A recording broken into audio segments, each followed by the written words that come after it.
Hi, welcome to Wild and Scenic. I'm Elisa Parker. We're broadcasting here from the Media Lounge. It's been such an incredible weekend, just being connected to so many extraordinary people. We've had special guests. We've had filmmakers. Just hearing about one of our filmmakers being surrounded by a whole group of elephants. I mean, all the stories that show up here are amazing. And they're so important stories. They're stories that we don't typically hear on mass media, but Wild and Scenic Film Festival provides a platform for so many of these voices that we need to hear. I am just thrilled to have with us Clare Dubois and Mark Dubois. Mark Dubois has been to Wild and Scenic many times. How many times, Mark, have you been to Wild and Scenic? Last 5 years. Last 5 years. I'm going to call Mark the Riverman. And he's also the best hugger in the whole world. And then we also have Clare. And Clare, this is your first time at Wild and Scenic. It is. And we might get her to move to Nevada City. We might get you guys to move up here. It could happen. We could be adding to the amazing change makers that live here in our community. So welcome. And Clare, can you tell us just about Tree Sisters and what it is and how people can get engaged and involved with it, especially the women?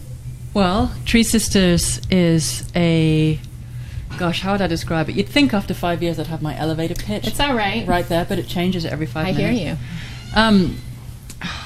It's a call for women to understand that there is so much to us that we have lost touch with. There's so much more to us than we are aware of. And that the rewilding of our nature back into relationship with nature can bring forth a different intelligence. And essentially, we're looking at the role that women and feminine consciousness can play in helping to shift humanity's identity from a consumer species to a restorer species. And the symbol of that for us is trees, tropical reforestation. So at the basic level, we're trying to make it normal for everybody to give money for trees, and then we're channeling that to reforestation initiatives in the tropics. So at the moment, we're reforesting in Brazil and Kenya and India and Madagascar. And this year, we'll be expanding to another 6 projects in probably another 6 countries. Wow. Although we may do a second one in India and a second one in Madagascar, because I love Madagascar, and it's in such a state, and there's beautiful projects there. But yeah, I mean, there are many ways to get involved, but essentially if you go to the website treesisters.org and go to the join page, then you'll be signed up and we can start informing you about all the different things that are going on. There's stuff going on every month, basically. Well, and you just did a big campaign. How many women and men participated in that, and also how many trees were, I don't want to say purchased, but how many trees did you? It's trees that we're funding every month. And I say funding every month because the planting happens according to the monsoons or the lack of monsoons. So the planting actually happens at very specific times of the year. But yeah, in 4 weeks, over 2,000 women and men stepped forward to fund well over 1 million trees a year now. Wow. So it's just around 95,000 trees a month. And then September of this year, we're looking to get to 1 million trees a month. That's incredible, Clare. And it sounds good. We've got to do it. It does sound good. Well, it does. I know. We've got to actually pull it off. To pull off what she did in 5 weeks is just extraordinary. It is amazing because, I mean, it was amazing because the website wasn't working. And the donation system wasn't working. And it was like, that's what I love about your story, too. Is so I'm going to have you share your personal story about the development of this. But, you know, when I met Clare a couple of months ago, like, this had been percolating, it had been loosely curated, and you're like, we're getting ready to launch this campaign, and then bam, there it was. Like you said, in 5 weeks. Such thousands of women, millions of trees. Yeah. And how from all around the world. All around the world. Right. And so, you know, one of the things I've talked about a lot lately, especially in working with women myself, is how important it is for the men to be stepping into their feminine as women, as we're showing up as whole beings, our feminine and masculine, having the men as well rising up with us in solidarity. What has this experience been like for you, Mark, and being by Clare's side and helping to support this endeavor? Well, you know, for me, again, Clare is mostly, she looks like she's speaking to women, but to me she's speaking to humanity. It's like that, the feminine nature in all of us. And we've been even women have been masculine driven, top down, linear from the head, and we've been amputated from our hearts and our guts. So to me, she's inviting and holding and reading people's responses to her Facebook Lives, it's like women around the world are just resonating, and I sense that, you know, they're marketing more to women, but men have been saying similar things. So there's a few male egoic egos that, how come you're not including us? And yet I think most men who have or are paying attention know that we need women to rise, and we need our own voices, that when we're connected to the sacred earth and to all of our neighbors, we become more powerful in that way. It's so true. And you also bring up a good point too, Mark, and I think this goes for women as well, you know, to have that sense of judgment. Well, why am I not being included this? How come we're not part of it? Sometimes really all you have to do is ask. Really. Right? And say, I'm a man and I would like to participate in this, instead of maybe taking the defense saying, why are we not included in this? And as women, I think we've definitely had to step up and ask in that way too. So important, make sure you ask. Ask for what you want in a compassionate way. And ask for what we know. And right? ask for what we know. I mean, part of Clare's magic is reminding people to trust what they know, right? Because we're all taught, oh, but I shouldn't, and I'm not. And we're at a time when the future depends on all of us finding our voices and letting those voices. It's not my voice, it's the voice that we know much more than we know, and we don't trust it. And she's such an incredible invitation to trust that voice that flows through us. Clare, can you tell us your personal story about how Tree Sisters took formation? In like 3 minutes. In 3 minutes. I think you can do it. It's working on your elevator pitch right there. Well, bam. Your story, the download, all of that. Well, how it actually happened, I mean, it happened over years in as much as the preparation that I didn't know was happening for it was happening with all these stepping stones, but eventually it was a car crash. So I had been trying to distill the social mobilization strategy of Southern Indian Reforestation Initiative that I was passionately in love with and was the UK coordinator for and was supposed to be fundraising for, but I wasn't, because I was totally obsessed with trying to figure out how to nail this social strategy, because I wanted somebody in the West to do it over here. Just didn't think for a minute it would be me. And so I nailed it. I was like, it's these 7 points. And I was going to go to this communications meeting in London to hand it over to a group of people, and instead a tree stopped me on the road. Icy road. It literally stopped you. Well, I say a tree stopped me because if it hadn't stopped me, I'd have gone over an edge. And so I was literally on sheet ice, banging from side to side of the road, and I was about to go clean over an edge, and the car hit this tree. And at the point of impact, there was a blinding flash of white light inside the car, and in the white light were 2 words, the experiment. And I'm staring at these words, and this voice says, and it was literally like a voice in the car with me, and it was male, said, humanity is running out of time, but it's not over yet. It's going to take all of us rising to the challenge to get through what's coming. The greatest threat facing humanity is fear of failure, but you can get over fear of failure by calling everything you do an experiment, because you can't fail an experiment. You can only learn. So I'm wrapped around this tree thinking, that's so cool. Like, I really get that. And then I stupidly said, so what's the experiment? And back came, you have to reforest the tropics within 10 years. At which point, like, my whole life to that point went ting, ting, ting, ting, ting, ting, ting. There's the lineup that you've been preparing for, followed by my life completely flashing before my eyes, followed by a total download of what was going to be required to me, which was basically, you're now going to turn yourself into somebody else who, is sociable for starters, likes women, understands what it means to be a woman, thinks they can run an organization and can do anything on a computer whatsoever, is going to do public speaking. It was just like you are kidding me. Like, I was a loner, insular, can't do it. We've got 1 minute left. And then the voice continued saying, you have to mobilize the women. The women are the missing piece. Women are the womb carriers in Earth's womb. Women have undergone all the same subjugation that nature has. There is a totally intrinsic link between women and nature.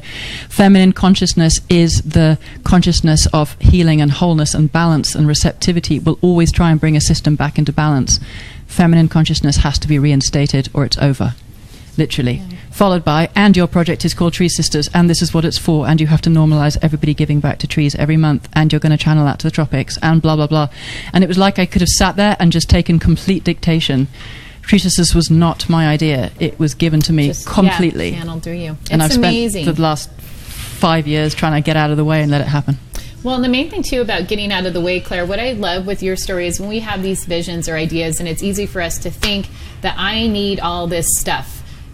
You know, the website, I need to be perfect. I need this in order to make that happen. And, like, I remember meeting with you, and there were still things that hadn't been concrete there. And I'm like, but you know what? You already had an enormous following of women, just because I really think that you were operating from this, really pure place of your heart. You were in the zone. When we're in the zone, those things show up for us. And you listened to that, and like you really got out of the way.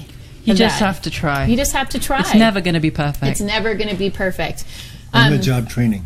On-the-job training. That's part of the human experience and the human experiment. Right. So our theme this year is Wild and Scenic is at the edge.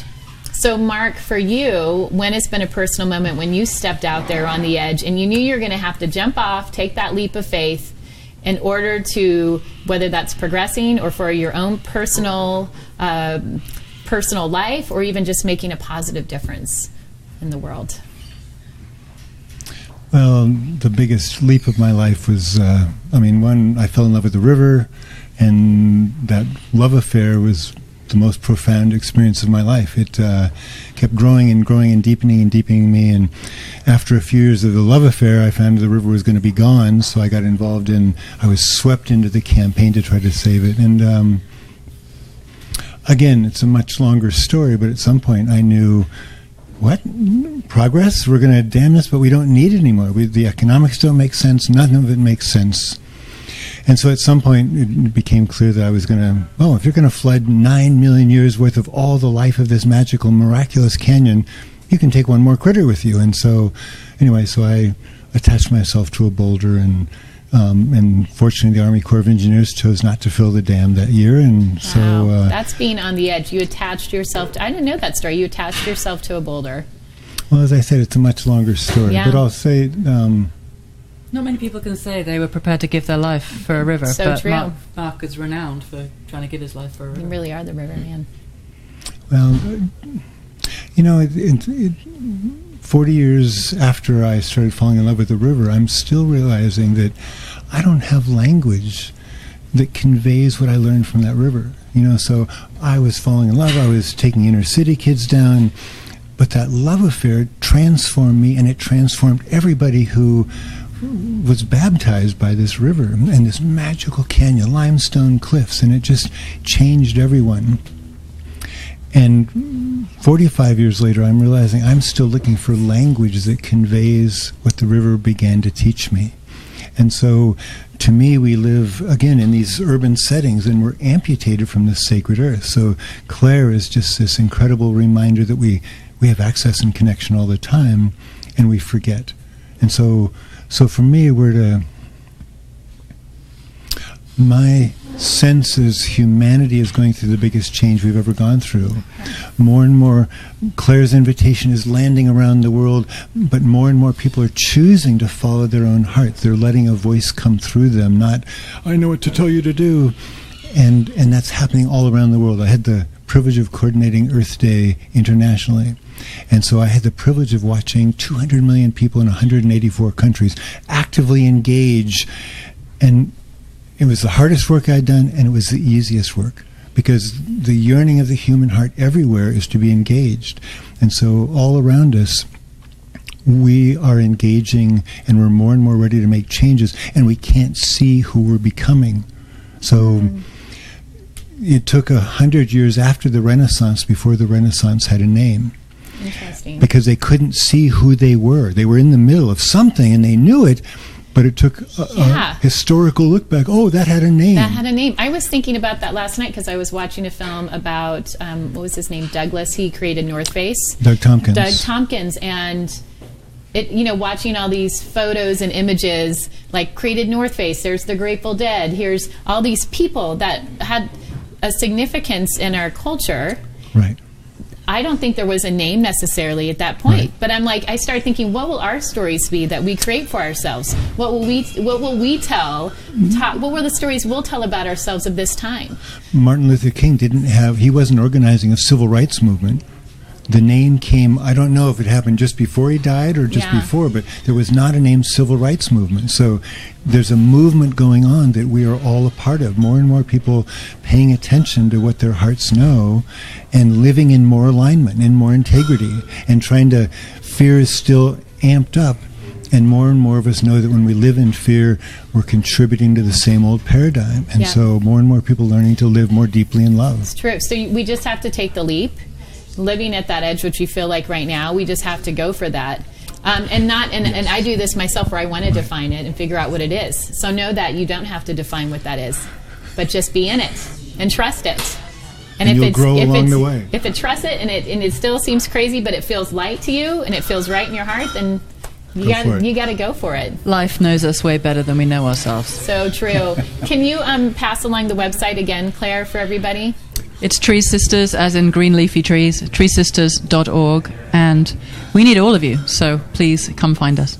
I want to thank both of you for being part of Wild and Scenic and being here. Did you guys do a workshop? We did this morning. What was your workshop? It was called Moving Beyond Mind. Okay, it's like what we're talking about. Yeah, finding other ways of knowing and tapping into the vastness that we really are, and not just believing the old paradigm. They have more power than me, and letting all of us bring our gifts forward. Now is the time. Now is the time. Thanks so much, you guys. Okay. Claire and Mark Dubois. I'm Elisa Parker, Wild and Scenic Film Fest. Like, if you're not here, you should be, because it's connecting with amazing people like this and just operating from our hearts, and go for it. There's nothing really to stop you except yourself. Yeah, beautiful. Thanks, guys. That was awesome. Thanks, Claire.